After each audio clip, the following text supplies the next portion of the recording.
My name is Uwe Strähle. I work at the Institute of Toxicology and Genetics at the Karlsruhe Institute of Technology.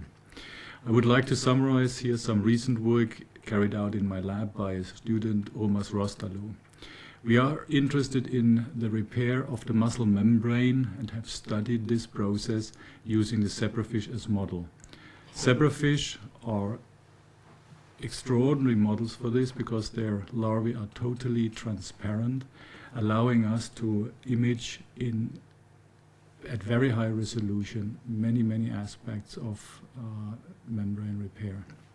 Ulmas devised a protocol where he labeled individual cells in the musculature of a zebrafish embryo.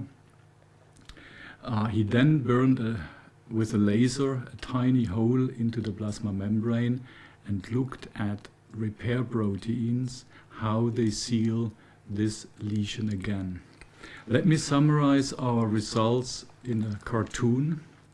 From previous work we know that two different classes of proteins are involved in this process.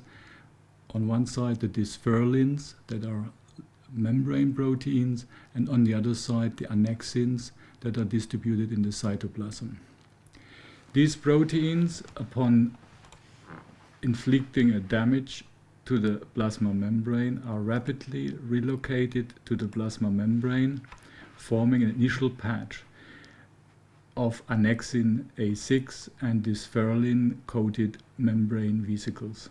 In subsequent steps, other annexins are accumulating as well, forming a precise sequence of events at the site of lesion.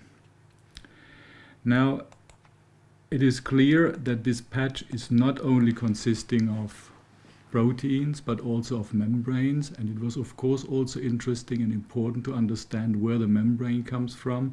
What we could provide evidence for is that there is a specialized membrane compartment in the plasma membrane which is available for sealing these ruptures in the membrane very rapidly.